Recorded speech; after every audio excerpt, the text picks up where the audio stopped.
y'all doing? Hope y'all are having an awesome day. What I wanted to talk to you about today was particularly about, I've said in videos before, think about what you think, how you think, reflect on yourself. I'm going to go a little bit more into detail today with that. I'd like to start. I'm going to steal a joke and I put it right out there. It's, if you haven't seen the video by David Foster Wallace, there's a video called This is Water. The video itself has one where he's actually speaking. There's one that has been video choreographed so that things are happening in the video that really help you understand things. But I really enjoy the joke that comes off as the first part of his speech. And so I can't do it as much justice as it should have done, but I'm going to put it out there just so you know what I'm talking about. The joke goes, there's two young fish swimming along. And one day, and they happen to meet this older fish who's swimming the other way, comes by them. And the older fish, of course, nods and says, "Morning, boys. How's the water?" And the two younger fish kind of swim for a bit. And eventually one of them looks at the other and goes, "What the hell is water?" To me, this joke captures in essence the fact that there's so many things around us every day that we don't question, we just take for granted. In fact, we take for granted who we are, what we represent, what we think we're doing, how we think. I mean, if you don't stop and reflect for a minute, you never really get to the meat of why you say what you say and do what you do and act the way you act. And as much as we may rebel and say that we don't want to be like this person or this parent or grandparent or guardian or whoever, was raising us, we tend to carry all these things around with us, to include carrying around things that we heard in school, things that we heard our friends say. There's another way that it's put that I think is very important too. If you get your hands on Miguel Ruiz's book, The Four Agreements, he talks about domestication and how as a society, we take the members of our society and we domesticate them. We train them to think and act and do and speak in a certain way because that's what we want. We reward them when they fit into the social group and do the things we think they're supposed to do, and we punish them when they act differently. And we do that and say that we're raising them, we're teaching them, we're trying to help them, grow up. In actuality, though, if the parents, guardians, teachers, the people in their lives do not think, well, where do these rules come from that I'm now passing on to the next generation?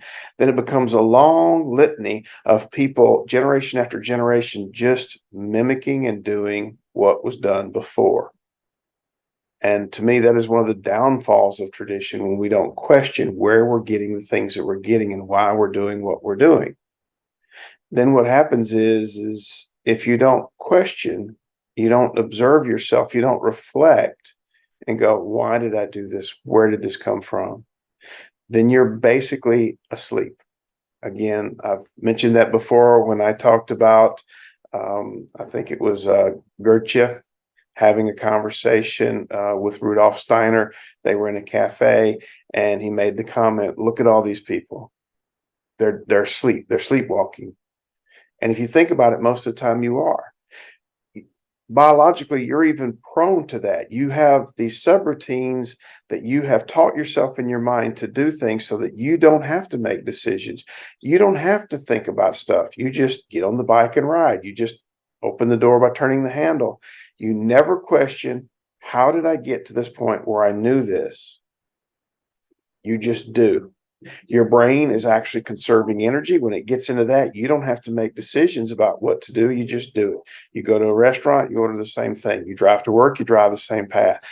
The less you do, the happier your brain is, even though later on in life, you're more prone to problems as an older adult because you didn't exercise your brain. You didn't make different decisions. You don't have new routines. Because biologically, your brain literally starts to make these pathways that it links and fires nerve cells together. And that is it, over and over again, firing it. You have hit, as I mentioned in another video, that rut in the road. You have dug it in. You have done this thing so many times that you don't think about what you're doing. It is a habit. and it is a mindless habit, and you're literally sleeping. And the thing is most people during their life will spend whole days running subroutines, never actually thinking about anything, making any decisions. In fact, some people will say, I don't want to think. I just want to do.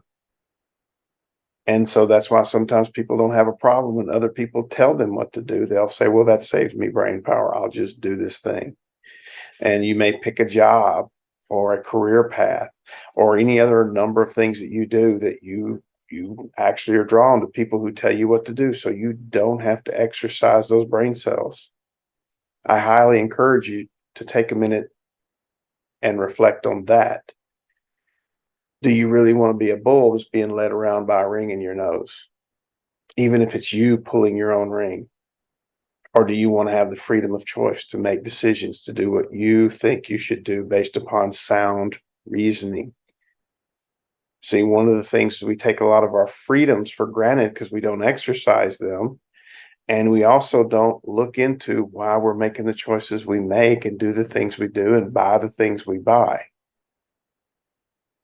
I strongly encourage you in your day, when you say something, take a second.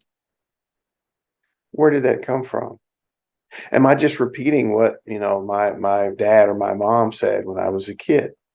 I mean, that happens a lot. You have a lot of these little sayings in your head that you don't question. And if you hear them enough, you don't even question that they're not always logical. Clothes make the man. Never judge a book by its cover. Wait a minute. These contradict. And yet people throw them at you all the time, and you start saying them over and over and over. You start doing things. You look at the people around you and you make assumptions. You see a person and you do something and you never question, is this for the best?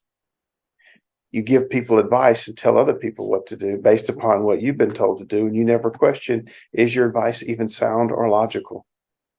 You don't question whether or not the person even wanted your advice, and you don't question enough to get the information so that even if somebody does ask you for the advice, you don't actually ask them, what are you trying to achieve? What is it you want? And what is it you're doing? And then go, based off of your information you've given me and my previous experiences, this is what I've had happen to me. Not do this, do that, but this is what has happened. Because a lot of times you haven't even questioned why your outcomes were the way they were. What did you really put into it? Were you really aware of the decisions you were making? Or did you do something subconsciously? You've affected the outcome of past decisions and you don't even know how you got to where you're at. Sometimes when you do that, you forget the steps.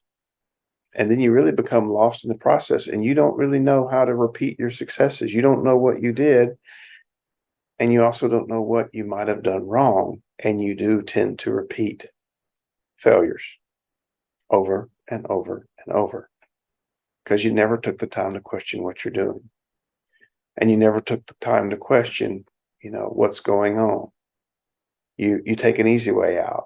People will tell somebody something and then they'll make the comment, well, I intended good, or I intended well. Okay, that's half you intend. Did you check to see how it was received? Did you check the effect? And a lot of people will tell you, well, no, that's not my problem. Yes, it is. If you meant to communicate, then part of the communication is not just what you wanted to say and how you said it, but watching the other person to see if they're receiving it the way you want it received, and understanding you and clarifying and checking in to make sure those things are happening. And then even taking the time yourself to reflect when somebody asks you for something like advice. Well, where did you get your advice? And what is it based on? In fact, what is your daily life based on? Who are you? Now that's scary. And I admit a lot of people back away from that one, but who are you? Where did you get the ideas that are in your head? And have you ever questioned them? Please, please take the time to reflect and think about a lot of the things that are around you. You don't think about until they're gone. It's like breathing oxygen. You breathe, you never question it until there's so much smoke in the air that you can't breathe. Then you suddenly panic. So question what's going on around you. What are you doing? Why are you doing it? Who are you? And what makes you tick? And what effect are you having on the world around you? Please wake up. Hope you have a great day, and I'll talk to you later again.